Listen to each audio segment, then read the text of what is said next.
উজ্জ্বল ভাই বাড়িতে বউ আনেননি, এনেছেন দামি হীরা, যা অমূল্য। রাত দিন 24 ঘন্টা চোখে চোখে রাখতে হয়, যত্ন নিতে হয়, সবসময় পাহারায় রাখতে হয়। এই বুঝে উজ্জ্বল ভাইয়ের একটু অলক্ষ্যেকেও হীরাটি নিয়ে যাবে, এমন ভয়ে দিন দিন উজ্জ্বল ভাইয়ের মুখটা শুকিয়ে যাচ্ছে। একদিকে পরিবারের গাঁটটারামি, অপরদিকে রুমুর চিন্তা, সব মিলিয়ে উজ্জ্বল ভাই রুদ্ধশ্বাস ছাড়েন। যার পড়া নাই এত চিন্তার মাঝে গত রাতে রুমুর সাথে ঝামেলা বেঁধেছে। মেয়েটা তাকে ছোঁচা বলে সম্বোধন করেছে। আশ্চর্য, উজ্জ্বল ভাইকে ছোঁচা হতে পারে? চকলেট প্রেমীরা যেমন চকলেট পাগল, আইসক্রিম প্রেমীরা যেমন গরম তৃষ্ণ বর্ষা কিছুই না মেনে প্রোগ্রাসের সময় অসময়ে আইসক্রিমকে বরণ করে নেয়, বিরিয়ানি প্রেমীরা যেমন বিরিয়ানির সুঘ্রাণ পেলে মাতাল হয়ে ওঠে, তেমনি উজ্জ্বল ভাই তার বউকে দেখলে সকল ধ্যান ধারণা জলাঞ্জলি দিয়ে বেসামাল হয়ে ওঠেন। তাই বলে ছোঁচা ডাকবে? এত বড় অপমান না করলে কি চলে না? অন্যের বউয়ের কাছে কি উজ্জ্বল ভাই আবদার নিয়ে যায়? ঘরে নিজের একখান দামি বউ আছে, তাহলে তার এসব বলে ভেবে কাজ নেই। উজ্জ্বল ভাই দ্বিতীয়বার রুদ্ধশ্বাস ছাড়েন। তার সামনে দাঁড়িয়ে থাকা মেয়েটি শাড়ি পরে রং রং করছে, ছবি তুলছে, অথচ উজ্জ্বল ভাই নীরবে নিবৃত্তি সবটা হজম করছেন। আজই বাড়িতে আসার তৃতীয় দিন। উজ্জ্বল সেদিন তার বাবাকে বলেছিল মেহমানকে অন্তত 3 দিন আদর যত্ন করতে হয়। সৈয়দ শামসুল তাই করলেন। 3 দিন ছেলে ও ছেলের বউকে একসাথে খাওয়ার অনুমতি দিলেন। তবে এরপর থেকে তাদের হাঁড়ি আলাদা থাকবে। চুমু বউ, বলুন। কি বলবো? আপনি ডেকেছেন, আপনিই জানেন কি বলবেন। ও হ্যাঁ, ভালোবাসি, তা তো জানি। উত্তর দিবি না? উত্তর দিয়ে কি বিপদে পড়ব? মানে, শিয়ালকে কখনো মুরগি ধরতে দেখেছেন? গ্রামে নানার বাড়িতে দেখেছিলাম। আমি দেখিনি, তবে শুনেছি। বিয়ের পর থেকে তা অনুভব করছি। তাই আমার উত্তর এখন দেওয়া যাবে না। শিয়ালটা যে এত পেতে আছে। উজ্জ্বল ভাইকে শিয়ালের সাথে তুলনা? বেচারা উজ্জ্বল ভাই ফসফস শ্বাস ছাড়ল। তার মুখের রিয়াকশনটা হলো তার অতি পছন্দের কিবোর্ডের সেন্টি নামক ইমোজিটার মতো। তিনি 1 মিনিট রুমুর দিকে একই অঙ্গভঙ্গিতে তাকিয়ে রইলেন। রুমু হাসল। উজ্জ্বল ভাইকে জব্দ করার মতো আনন্দ ইদানিং আর কোনো কিছুতেই সে পায় না। এই যে রুমু হাসছে, উজ্জ্বল ভাই কি ছেড়ে দেওয়ার লোক? সে কথা রুমু নিজেও জানে না। উজ্জ্বল ভাই ছেড়ে দেওয়ার লোক না। উজ্জ্বল চুপচাপ থেকে ফোনটা হাতে নিয়ে ফেসবুকে গিয়ে ফটাফট প্রোফাইল চেঞ্জ করলো।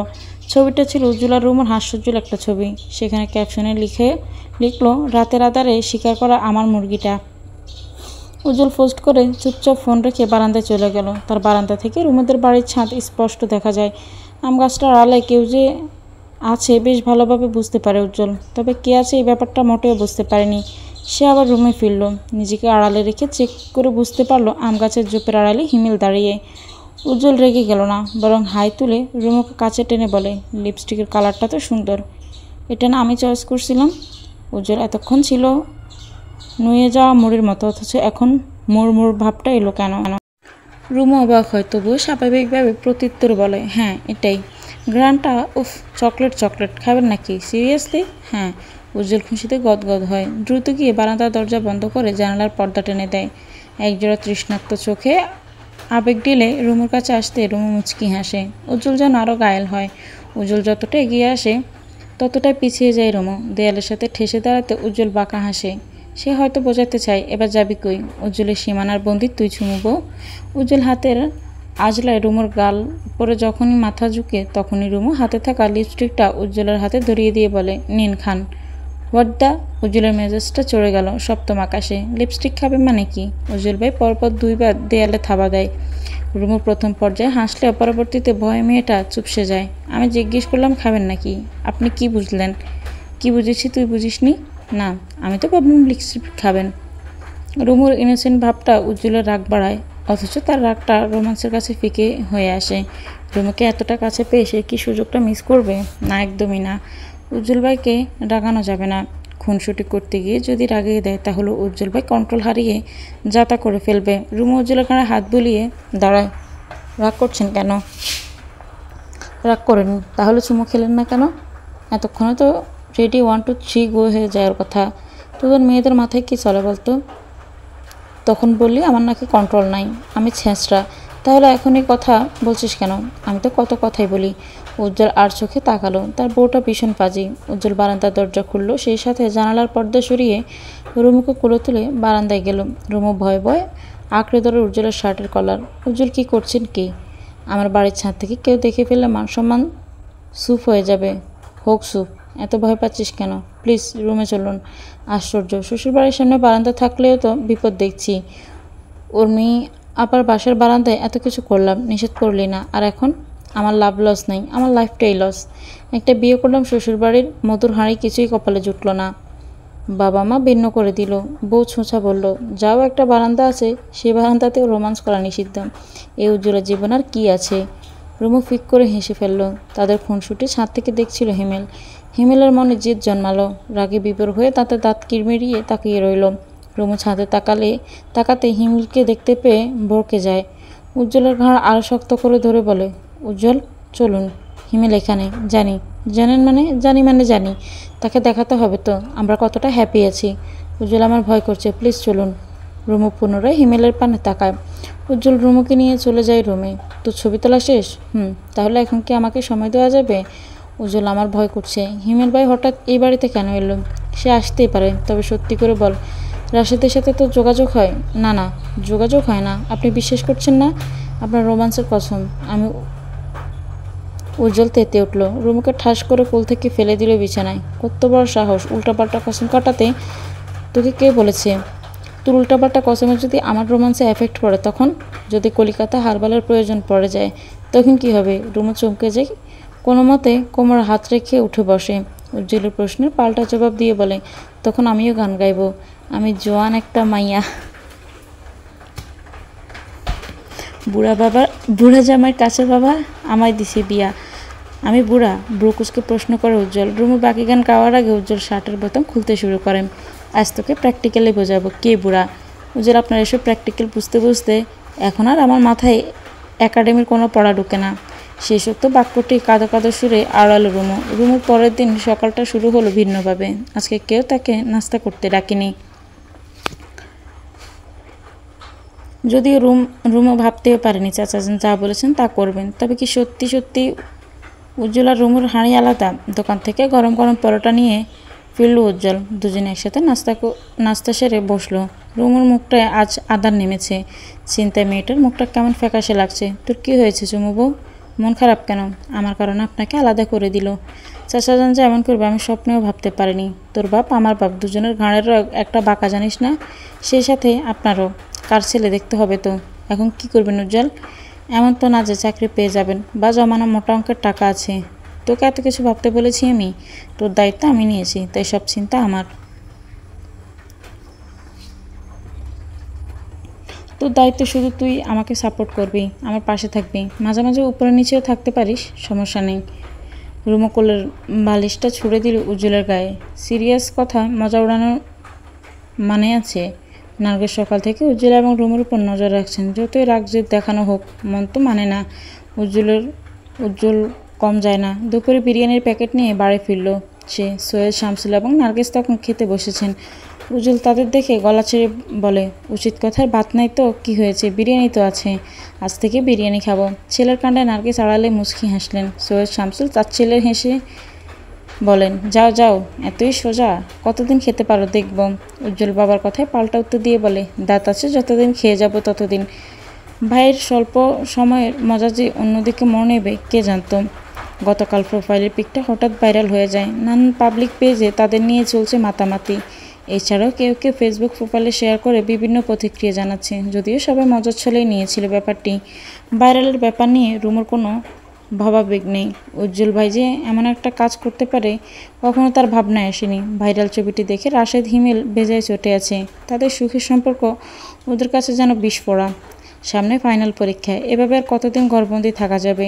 পড়াশোনার ব্যাপক হচ্ছে বিদায় উজ্জ্বল রুমুকে নিয়ে আজ কলেজে গেল। উজ্জ্বলের বাইকে চড়ে কলেজের সামনে নামতেই পরিচিত সবাই তাদের দিকে অবাক পানে তাকিয়ে আছে। তাছাড়া ভাইরাল ছবিটির কথা কেউ বলেনি। সবার মাঝে কানাঘষা চলছে। রুমু বাইক থেকে নামতে উজ্জ্বল আদেশ সুরে বলে, আমি ফোন করা ছাড়া কলেজের মাঠেও আসবি না, ক্লাসে বসে থাকবি। এতদিন কী করিয়েছে সব নোটস নিবি সুরাইয়ার কাছ থেকে, আমি আবার নিতে আসবো। ঠিক আছে, তুমি ক্লাসে যাবে না? না, কাজ আছে। আমি ফোন করলে বের হবি। দুপুরে খাওয়া সেরে বাসায় যাব। আমি তাহলে ক্লাসে যাই। যা।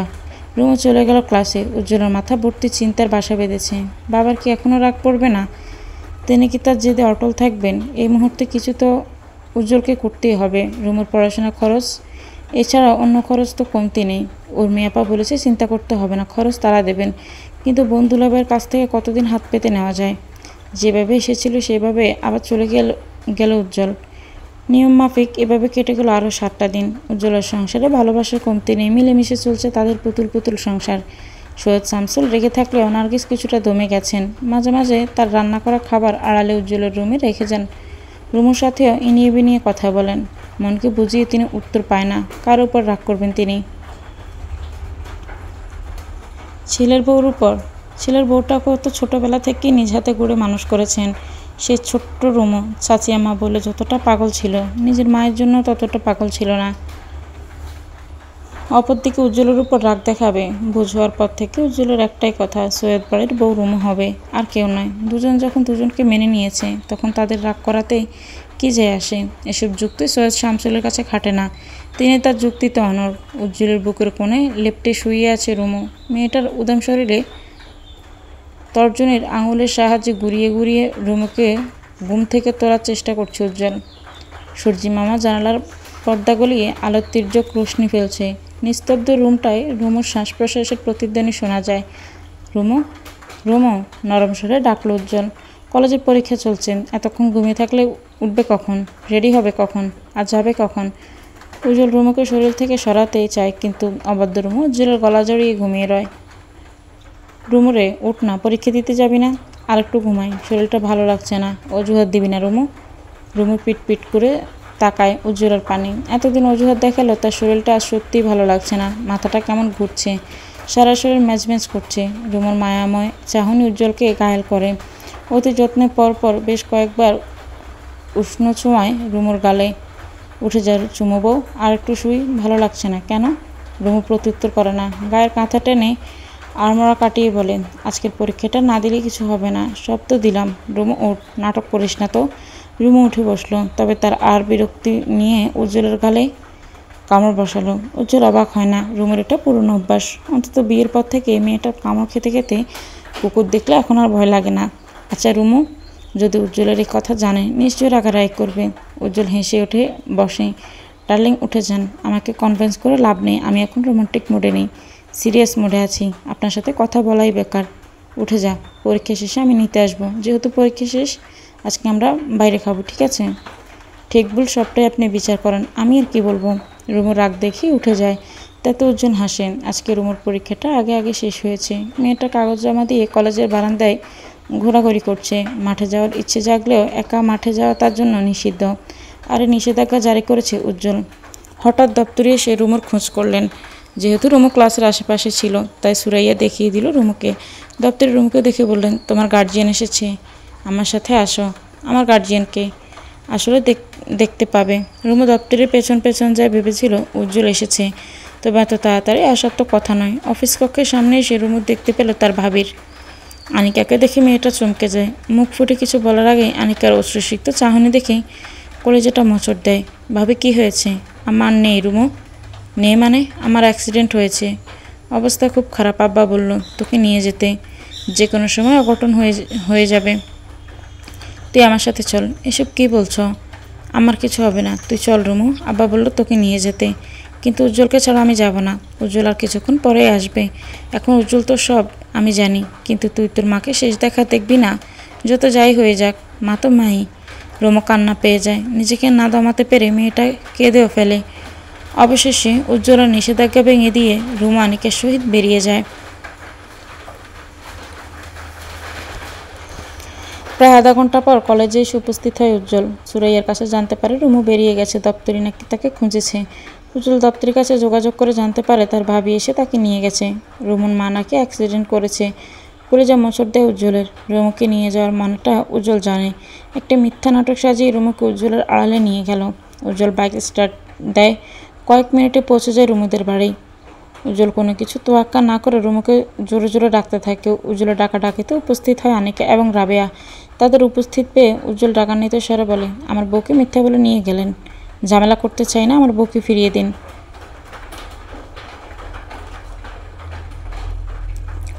রাবেয়া তেতে উঠলেন, কে তোর বউ? জানেন না? আপনার একমাত্র মেয়েকে এখানে না হাজির করুন, আমি প্র্যাকটিক্যালি বুঝিয়ে দেব কে আমার বউ। চোখ রাঙিয়ে তাকিয়েছে রাবেয়ার পানে। তাদের সম্পর্ক এখন বদলেছে। একটা সময় ছিল চাচি আর এখন শাশুড়ি, উভয় দিক বিবেচনা করলে তিনি সম্মানীয় ব্যক্তি। কিন্তু এই মুহূর্তে রাবেয়াকে সম্মান করার মন মানসিকতা নেই উজ্জ্বলের। অতিরিক্ত রাগে থরথর করে কাঁপছে সে। এই মহিলার চালবাজিতে আজ এত কিছু ঘটছে। আপনাকে সম্মান করার মুড চলে যাচ্ছে শাশুড়ি, তুই কথা না বাড়িয়ে এখান থেকে চলে যা।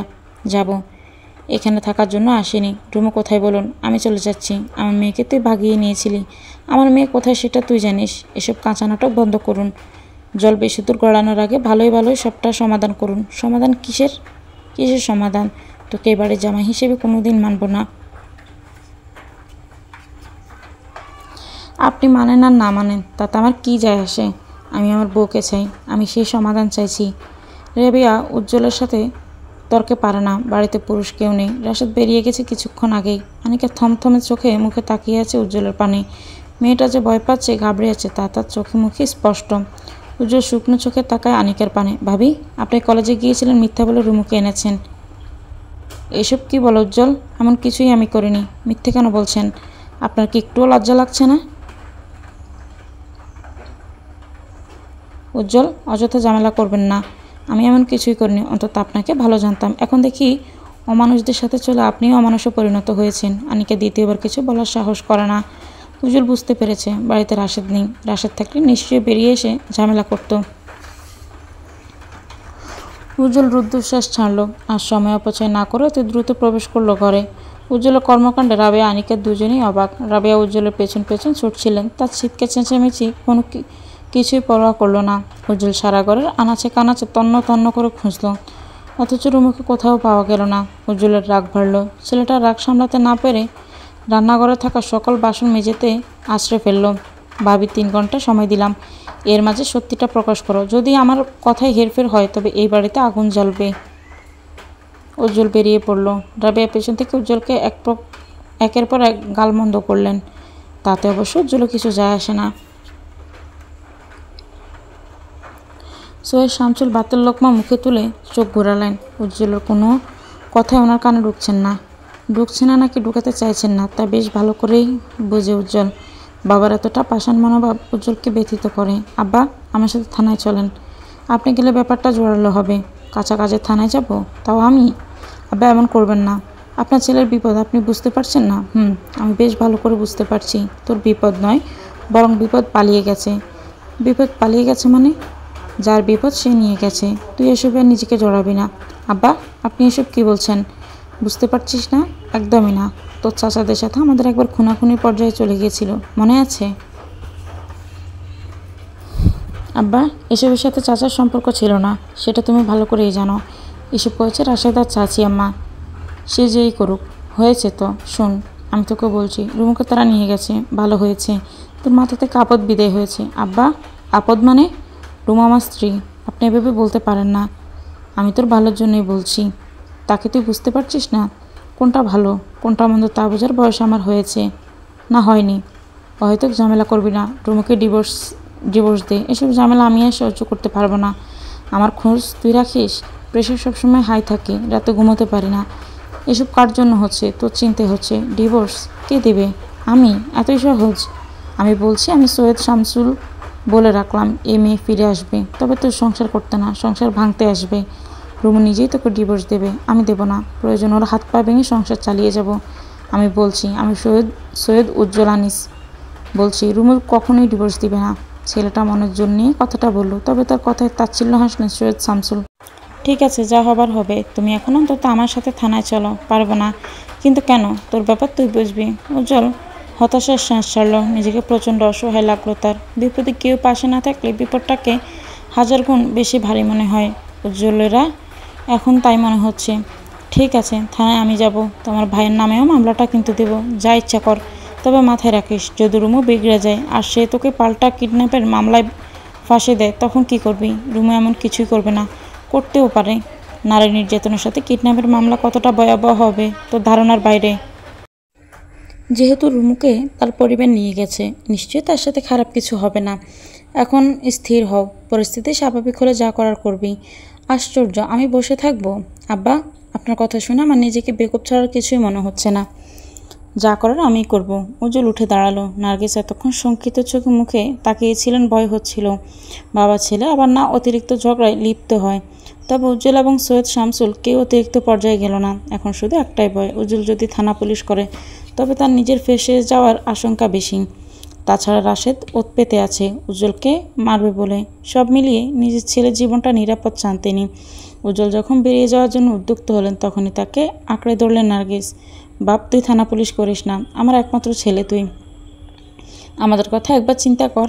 আম্মা, আমার বউয়ের খোঁজ নাই, আমি চুপচাপ হাত পা কোলে নিয়ে বসে থাকবো? আমি তা বলিনি, তোর বন্ধুবান্ধবদের দিয়ে খোঁজ নে। কিন্তু তুই থানা পুলিশে যাবি না, গেলে কি হবে? তুই নিজেও বিপদে পড়বি। আমাকে কথা দে, আল্লাহর ওয়াস্তে আমাকে কথা দে, তুই এসব করবি না। নার্গিস ঢুকরে কেঁদে ওঠেন। উজ্জ্বল দীর্ঘশ্বাস ছেড়ে বলে, ঠিক আছে, তবে শেষ দেখে ছাড়বো আমি। সৈয়দ শামসুল আবারও হাসলেন। আজ মনে হয় তিনি উজ্জ্বলকে অবজ্ঞায় শেষ করবেন।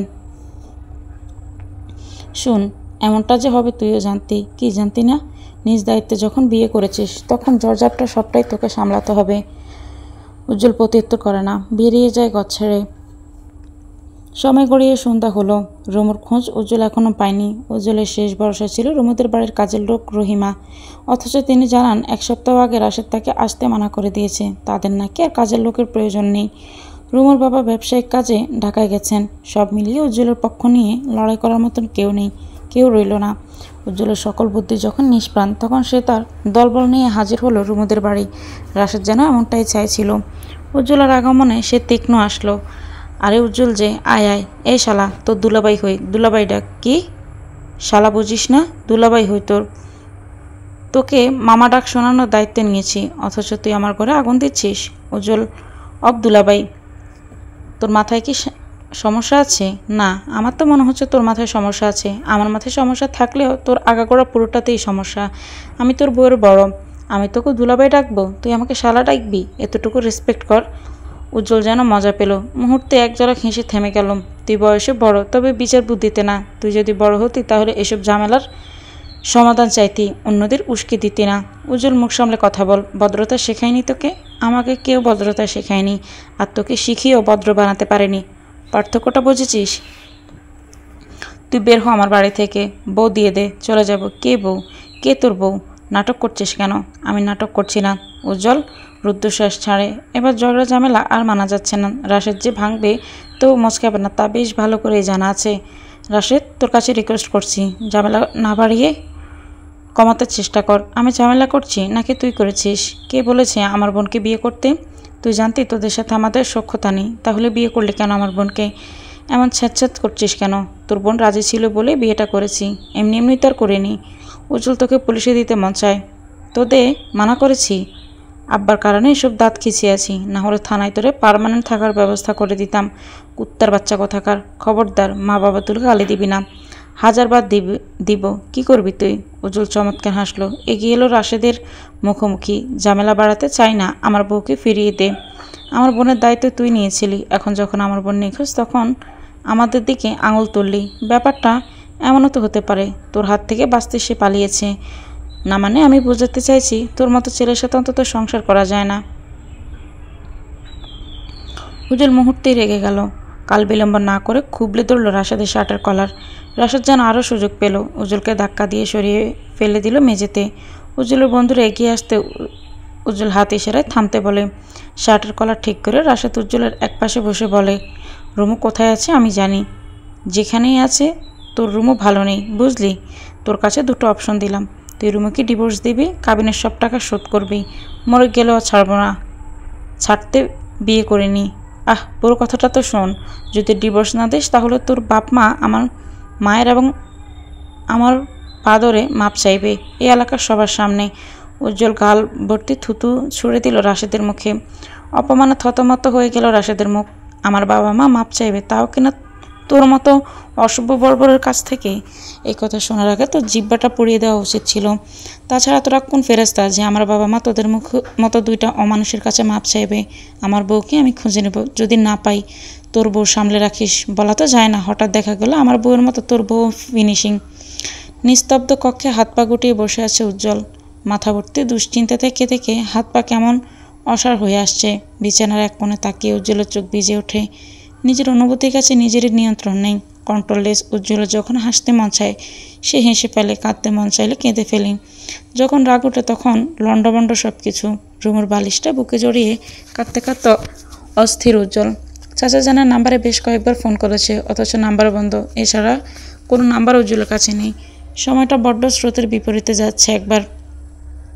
শুধু একবার যদি সৈয়দ শামসুল সাহায্য হাত বাড়াতো, উজ্জ্বল একটা না একটা রাস্তা ঠিকই খুঁজে পেত।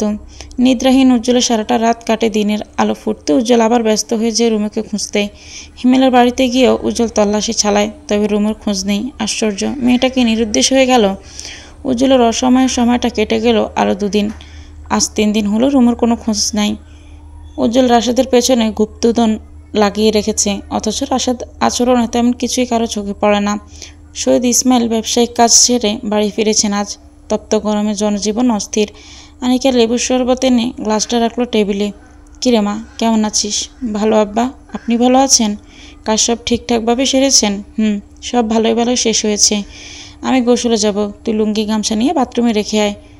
শ্বশুরের ভীষণ ভক্ত আনিকা। এত বছরের মেয়েটা অন্তত বুঝে ফেলেছে এই সংসারে যদি কোনো মানুষ থেকে থাকে তবে তিনি হলেন সৈয়দ শামসুল। বাকি দুজন তো অমানুষের কাতারে পড়ে। রুমুর কথা ভাবতে তার গায়ে কাটা তোলে। নিজের সংসার বাঁচাতে রুমুকে ঠেলে দিল অন্ধকার জগৎটায়, অথচ এমন ননদ কজনে পায়। রুমুর মাঝে কোনো হিংসা বিদ্বেষ নেই, তর্ক বিতর্ক নেই। মেয়েটা আনিকাকে নিজের বড় বোনের মতোই ভালোবাসে। গত কয়েকদিনে অপরাধবোধে নিংড়ে যাচ্ছে আনিকা। আর এসব মানা যায় না। উজ্জ্বলকে সব কথা জানানো উচিত, কিন্তু আনিকের কাছে কোনো ফোন নেই, বাইরে বের হওয়ার সুযোগ নেই। সব মিলিয়ে অপরাধবোধের পাল্লা ক্রমশ বার হচ্ছে। আনিকা যখন শ্বশুরের কক্ষে প্রবেশ করলো তখনই তার হাত চেপে ধরল রাবেয়া। দ্রুত দরজা বেরিয়ে কড়া গলায় বললেন, খবরদার, তোমার শ্বশুরের কাছে কিচ্ছু প্রকাশ করবে না, কিচ্ছু বলবে না, তাকে বুঝতেও দেবে না এসবে তুমি জড়িত। আমি কিচ্ছু বলবো না আম্মা।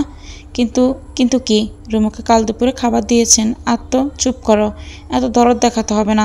আমার মেয়ে আমি বুঝবো। তুমি তো গায়ের জোর দেখিয়েছিল, এখন গায়ের জোর বের হবে। একদম একে আনিকা চুপসে যায়। মেয়েটা কোনো মতে লুঙ্গি গামছা নিয়ে বেরিয়ে পড়ে। সময় গড়ায় উজ্জ্বল অপেক্ষায় থাকে সৈয়দ শামসুল ইসমাইলের। তিনি যে বাড়ি ফিরেছেন তা উজ্জ্বলের জানা নেই। নিদ্রাহীন, অনিয়মিত খাওয়া দাওয়া, দুশ্চিন্তা সব মিলিয়ে ছেলেটার জীবনটা অন্ধকার গোলকদাতায় ডুবে গেছে। রুমুদের আত্মীয় স্বজনদের উজ্জ্বলের চেনা আছে, কিন্তু রুমুর খোঁজ কেউ দিতে পারল না। উজ্জ্বলের জেদ জন্মে গেল আনিকার উপর। শুধু একবার আনিকাকে একা পাওয়া যাক, তারপর হাড়ে হাড়ে সব বের করবে। রাশেদ রাবেয়াকে নিয়ে ডাক্তারের কাছে গেছে। ইদানিং থেকে বাতের ব্যথা বড্ড বেশি জ্বালাতন করছে। এর মাঝরাতে জ্বর, সব মিলিয়ে শরীরটা ভীষণ খারাপ যাচ্ছে। তাই বাধ্য হয়ে আজ ডাক্তারের শরণাপন্ন হতেই হলো।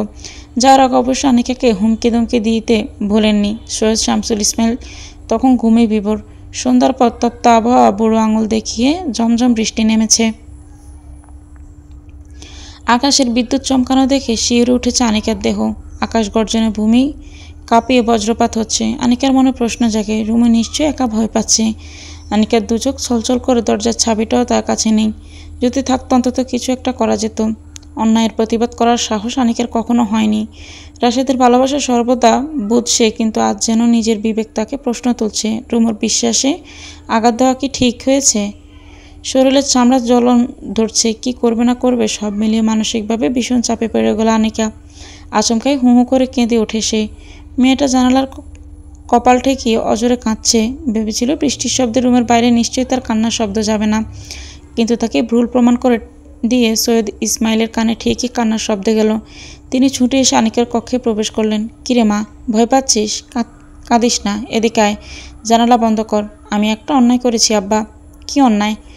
আমি কান্নার দাপটে আহাজারি করতে থাকলো আনিকা। নিজেকে সামলে হেঁচকে তুলে বলা, আব্বা, রাশেদের কথায় রুমুকে মিথ্যা বলে বাড়িতে এনেছি। আপনার ছেলে আর আম্মা মিলে মেয়েটাকে অনেক মেরেছে, মেরে বেঁধে রেখে দিয়েছে ছাদের চিলেকোঠার ঘরটায়। 4 দিন হয়ে গেল, দিনে একবেলা খেতে দেয়। গতকাল থেকে খেতে দেয়নি। আব্বা, মেয়েটা খুব কষ্টে আছে। আমি আমার সংসার বাঁচাতে অন্যায় করেছি আব্বা, আমাকে আপনি শাস্তি দিন। আব্বা, নিচে নেমে আয়। মায়ের ডাকে ঘাড় ঘুরিয়ে তাকালো উজ্জ্বল। হাত ইশারায় নার্গিসকে যেতে বলে চুপচাপ দাঁড়িয়ে রইল ছাদে। একের পর এক বজ্রপাত আজ ভূমি কাঁপিয়ে তুলছে। বিজলির চমকে আকাশ ফেটেছে অস্থির। আধার কোলে যখনই বিজলির আলো ছড়িয়ে পড়ে, বাচ্চা বৃদ্ধ সবারই বুক কেঁপে ওঠে। অথচ উজ্জ্বল এসবকে পরোয়া করল না। ছেলেটা ঠায় দাঁড়িয়ে রইল। নিগুড় চুপচাপ, ভিজে একাকার অবস্থা, চুল ছুঁয়ে ছুঁয়ে পানি জড়ছে। রুমু কোথায়? যেখানেই হোক পালিয়ে আসার চেষ্টা করতো, অন্তত একবার ফোন করত। অথচ রুমু নিরুদ্দেশ, কোনো খোঁজ নেই। উজ্জ্বল আর মনকে বোঝাতে পারে না রুমু যে তাকে ঠকালো। সবাই এটা মেনে নিল, অথচ উজ্জ্বল কখনোই তা মানবে না। উজ্জ্বলের কান্না পায়, কেঁদেও ফেলে। দমকা হাওয়ার বৃষ্টির দাপটে তার কান্না দেখা গেল না। অপরদিকে বজ্রপাত এবং ঝমঝম বৃষ্টির শব্দে শোনা গেল না তার হাউমাউ কান্নার আওয়াজ। না চাইতেও কেন মনে হচ্ছে রুমু তাকে ঠকালো। উজ্জ্বল সারা ছাদ পায়চারি করলো। বুকের ভেতরটা কেমন চিনচিন করছে। বৃষ্টি কমার নেই, উল্টো বাড়ছে। আকাশটা আজ ক্রমশ ধমক দিচ্ছে। ছোটবেলায় যে বজ্রপাতের শব্দে ভয়ে মায়ের কোলে আড়াল হতো, তখন তার মানুষ হারানোর ভয় ছিল না, কিন্তু এখন আর মানুষ হারানোর ভয় হয়েছে। সেই ভয়ের কাছে বজ্রের শব্দ কিছুই না। রুমুদের বাড়ির দিকে এক দৃষ্টিতে তাকিয়ে রইল উজ্জ্বল। সারা পাড়ায় বিদ্যুৎ চলে গেছে অনেকক্ষণ আগে। সারাটা পাড়া অন্ধকার ভুতুড়ে। রুমুদের জানালার আলোয় একটুখানি আলোয় দেখা মিলেছে। এটা রুমুর বাইরের রুম। ছাদে তাকিয়ে উজ্জ্বলের যন্ত্রণা বাড়ে। সে আম গাছের ডাল বেয়ে কতবার যে রুমুদের ছাদে গিয়েছে, তার সাথে দেখা করতে তার হিসেব নেই। পুরনো স্মৃতির ডায়েরিটা খুলে উজ্জ্বলের ইচ্ছে জাগলো আবার সেই ছাদে যেতে। তবে বৃষ্টির কারণে পিছিল হয়ে আছে গাছের ডাল। একবার পা পিছলে পড়লে কেলেঙ্কারি কাণ্ড বাঁধবে। উজ্জ্বল এসব সতর্কবার্তা গায়ে মাখল না। নিজের ইচ্ছাকে প্রাধান্য দিয়ে গাছ বেয়ে চলে গেল রুমুদের ছাদে। প্রবল বৃষ্টি, সেই সাথে বাতাসের দাপট কমার নাম নেই। উজ্জ্বল ছাদে লেপ্টে বসল। কিছুটা সময় কাটানোর পর তীব্র জোরে বজ্রপাত হতে দ্রুত গিয়ে চিলেকোঠার ঘরের সামনে দাঁড়ায়। এই বাসটা নিশ্চয়ই আশেপাশে পড়েছে। প্রচণ্ড শব্দে কেঁপে ওঠে মৃত্তিকা। ভয় না পাওয়া উজ্জ্বল এবার একটু হলেও ভয় পেয়েছে। উজ্জ্বল চিলেকোঠার দরজার পানে তাকায়। রুমুকে সারা বাড়ি খুঁজলেও চিলেকোঠার ঘরটা খোঁজা হয়নি। দু চোখের দৃষ্টি ছলকে উঠে উজ্জ্বলের। হৃদস্পন্দনের গতি ক্রমাগত বাড়তে থাকে। এক মুহূর্তে দেরি না করে চিলেকোঠার দরজা পরপর বেশ কয়েকবার পরাঘাত করল। দরজার কবজায় ছোট্ট একটা তালা ছিল। সেই তালাকে ভাঙল ইটের সাহায্যে। বেশ কয়েকবার চেষ্টায় উজ্জ্বল সফল হলো, তবে দরজা খুলে কিছুই দেখতে পেল না। নিবিড় অন্ধকারে ভ্যাপসা গন্ধ। এবারেও হতাশায় শ্বাস ছাড়ল সে। আচমকা বিজলি চমকালো। বিজলির আলোয় প্রবেশ করলো চিলেকোঠার ঘরে। সে আলোতে উজ্জ্বল এক পলক দেখলো হাত পা বাঁধা একটা মেয়েকে। বুকটা ধক করে উঠল। তার শ্বাস প্রশ্বাসের আন্দোলন বাড়ল। সনসন বাতাসে গায়ে এক কাটা দিল। মুহূর্তে উজ্জ্বল এগিয়ে গেল অন্ধকারে, টেনে ধরল মেয়েটাকে। উজ্জ্বলের শীতল হাতের ছোঁয়ায় মেয়েটার দেহ ছটফট করে ওঠে। দ্রুত হাতে মেয়েটার মুখ থেকে টেপ টেনে ছিঁড়ে খুলতে শুরু করে। পুনরায় বিজলিতে উজ্জ্বল দেখতে পেল রুমার মুখ এক পলকে। উজ্জ্বলের বুকটা খা করে উঠল। ছেলেটা কাতর কণ্ঠে শুধায়, আমার রুমু? অনেক চেষ্টার পর রুমার মুখ থেকে টেপ খুলতে সক্ষম হলো। ঠোঁট গাঁড় পেঁচিয়ে টেপ লাগানো হয়েছিল বলে টেপ খোলার সময় রুমু বেশ ব্যথা পায়। মেয়েটা ক্ষণে ক্ষণে ব্যথায় গো গো শব্দ তুলে। হাত পা সম্পূর্ণ টেপের সাহায্যে বাঁধা। নিঃসন্দেহে বলা যায় কোনো পাষাণ লোকের কাজ ছাড়া আদৌ কারো পক্ষে এমন কাজ সম্ভব নয়। উজ্জ্বল হাতের টেপগুলো টেনে খুলতে গিয়ে হাঁপিয়ে ওঠে। এত এত টেপ এলোমেলোভাবে বাঁধা, তার উপর প্রতিটা টেপ রুমুর চামড়ার সাথে লেগে থাকায় পশমে টান লাগলে ব্যথা লাগছে। রাশেদের মার খেয়ে মেয়েটা সারা দেহের অনেকাংশ ছিলে গেছে, তাই ব্যথা আরও বেশি লাগছে। উজ্জ্বল পাগলের ন্যায় বিলাপ করছে। ধুমকি দামকি গালিগালাজ যা আসছে তাই বলছে। উজ্জ্বলকে বাধা দিয়ে রুমু ছেঁচড় প্যাঁচড় অবস্থায় ভাঙা গলায় বলে, ব্যথা। রুমু একটু ধৈর্য ধর, একটু। রুমু কাঁদতে কাঁদতে মাথা নাড়ে, অর্থাৎ সে পারবে না। উজ্জ্বল টেপ ছেড়ে রুমুর গালে হাত রাখে। তীব্র ব্যথায় কুঁকড়ে যায় সে। তোকে নিয়ে যাব আমি। উজ্জ্বল রুমুকে হাত পা বাঁধা অবস্থায় কুলে তুলে নেয়। বৃষ্টির তেজ তখনও কমেনি। বাতাস, বৃষ্টি, বজ্র সব মিলিয়ে পরিস্থিতি বৃত্তিপ্রদ। ছাদের দরজাটা বন্ধ। উজ্জ্বল পড়ল ব্যাপক দুশ্চিন্তায়। রুমুকে নিয়ে তো গাছ বেয়ে নামা যাবে না। কি করবে সে? মেজাজটা এমনিতেই খিঁচেছিল, তার উপর বাধা পেয়ে রাগে গর্জে উঠল উজ্জ্বল। রুমুকে পাজা কোলে রেখে একের পর এক প্রত্যাঘাত করল লোহার দরজাটাতে। রুমু উজ্জ্বলের রাক্ষোভ কিছুই প্রখর করল না। সে শুধু উজ্জ্বলের বুকে নিজের আগলে থাকা অস্তিত্ব অনুভব করল। এই জন্য পরম শান্তি। এই তো আমার শান্তির স্থান। শহীদ শামসুল ইসলাম বাক্যহারা হয়ে বসে আছেন। তার পাশে দাঁড়িয়ে কাঁদছে আনিকা। রাশেদদের কতটা দুঃসাহস হলে এবার বাইরে ছড়িয়ে ঘরের মানুষের উপর আঘাত করে। এত বড় ষড়যন্ত্র করার দুঃসাহস করার ইন্ধন নিশ্চয়ই রাবেয়া দিয়েছে। ইসমাইল উঠে দাঁড়ালেন। আনিকাকে ধমক দিয়ে বললেন, রুমুর বিয়ের ব্যাপারটা আমি জানতাম, আর আমি তাদের পক্ষে ছিলাম। উজ্জ্বলকে রুমুর পাশে পেয়ে কতটা নিশ্চিন্ত হয়েছি তোর ধারণার বাইরে। আমি তোকে আমার আরেক মেয়ে ভেবেছি, আর তুই আমার মেয়েটার সংসার ভাঙতে উঠে পড়ে লাগলি। আনিকা কান্নায় ভেঙে পড়ল। দ্রুত ইসমাইলের পা জড়িয়ে বসল। আব্বা, আমি নিজের সংসার বাঁচাতে। আনিকা থেমে গেল। ছাদ ঘরের দরজা থেকে দুমদাম শব্দ হচ্ছে। শব্দটা কমার পরিবর্তে ক্রমশ বাড়তে থাকলো।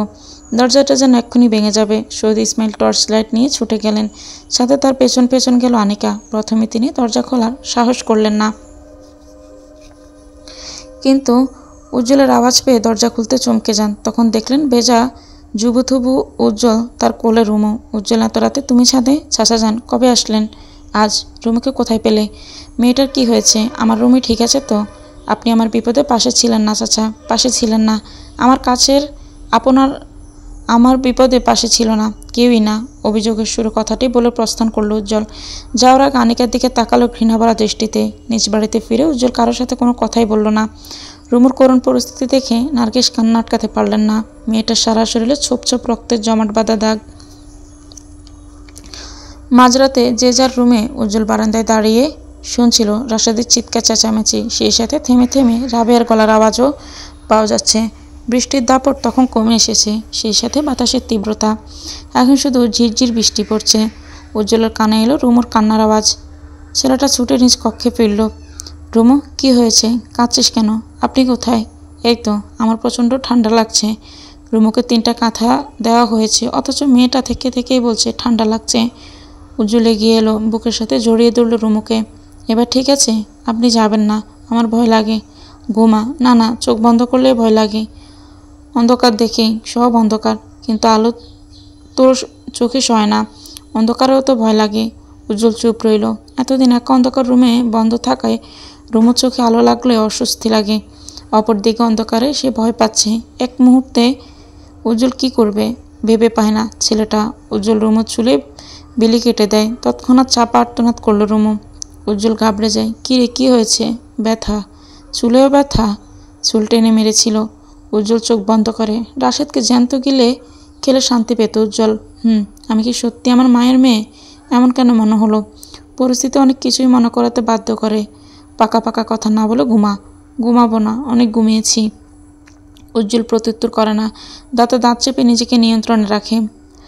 আগামীর দিনগুলো কেমন যাবে তার জানা নেই। রাশেদের কর্মকাণ্ডে মার্ডার করার মতো দুঃসাহস সে করে দেখাতে পারে। রুমুর যখন চোখ লেগে এলো তখনই করাঘাতের শব্দে তার ঘুম ভেঙে গেল। উজ্জ্বল উঠে গিয়ে দরজা খুলে এত রাতে নার্গিসকে দেখে বলে, আম্মা এত রাতে উঠলেন কেন? রাশেদের চিৎকার শুনছিস? হারামজাদাটা তোর চাচার কোনো ক্ষতি করে দেবে। সেই সাহস করবে না। যে ছেলে তার আপন বোনের সাথে এতটা করতে পারে, সে ছেলে নিজের বাপকেও খুন করতে পারবে। ঘুমান আম্মা, এদিকে কান্না দিলেই ভালো হবে। নার্গিস চলে গেলেন। উজ্জ্বল দরজা বন্ধ করে ফিরে এলো রুমুর কাছে। রুমু, একটা প্রশ্ন করব, উত্তর দিবি? কি প্রশ্ন? আমাকে ডিভোর্স দিবি? বৃষ্টি থেকে আকাশের হাঁক ঠান্ডা কাঁপতে থাকা রুমু হঠাৎ থমকে গেল। শ্বাস প্রশ্বাসের আন্দোলন ব্যাপক বাড়ল। রুমু জিভ্যের সাহায্যে ঠোঁট ভেজালো। উজ্জ্বলের বুকে হাত বাড়িয়ে বলল, এসব কি বলছেন? একটা প্রশ্ন করলাম, অস্থির হচ্ছিস কেন? এটা কেমন প্রশ্ন? প্রশ্নের ধরন কেমন তা আমি জানি না। তোকে জিজ্ঞেস করেছি, উত্তর দে। রুমুর চোখ বেজে উঠল। আমি আপনাকে ডিভোর্স দেওয়ার কথা স্বপ্নেও ভাবতে পারি না। আমি বিয়ে করেছি আপনাকে, ছাড়তে নয়। ছাড়বো কেন? কারণটা তো অন্তত দরকার। ছাড়ার মতো কোনো কারণ আমি খুঁজে পাচ্ছি না। অনেকেই বলল তুই আমাকে ছেড়ে যাবি।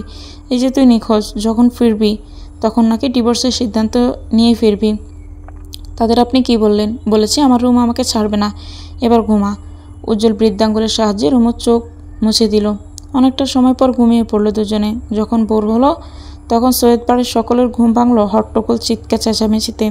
উজ্জ্বলদের লোহার গেটে দেদারসের পরাঘাত করছে রাশেদ, সেই সাথে অকথ্য ভাষায় গালাজ।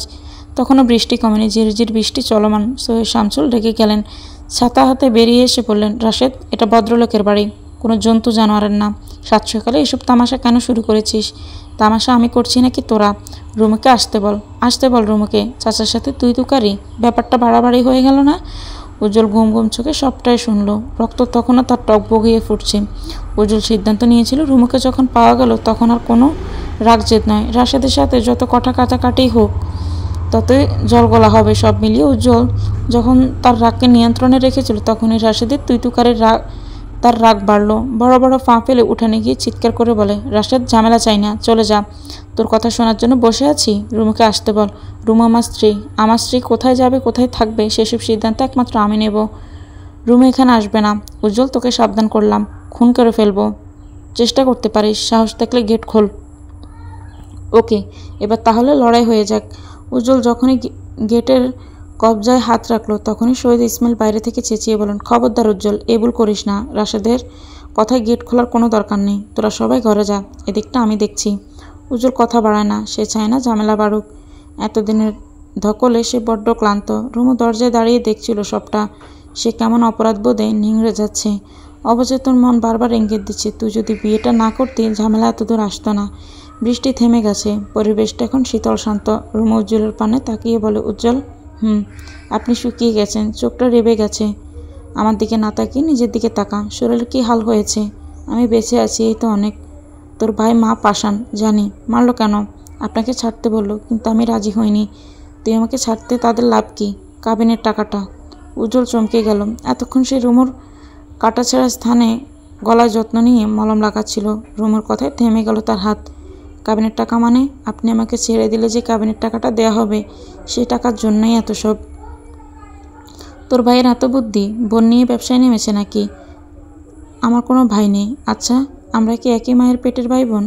রুমুর গলা ধরে এলো। উজ্জ্বল পুনরায় তার কাজ চালিয়ে গেল।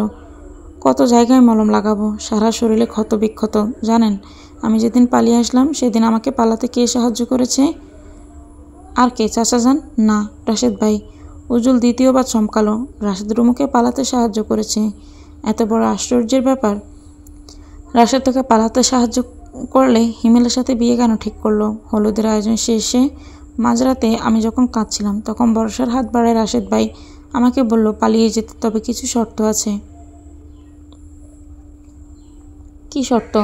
আমি পালিয়ে আপনার কাছে যাব। সকালে যখন জানা যাবে আপনি নিখোঁজ, তার একদিন পর থানায় মামলা করা হবে আপনার নামে। আরে বাহ! সেদিন আমার উদ্দেশ্য ছিল কীভাবে এই নরক থেকে মুক্তি পাবো, তাই রাশেদ ভাইয়ের কথার সাথে সামিল হই।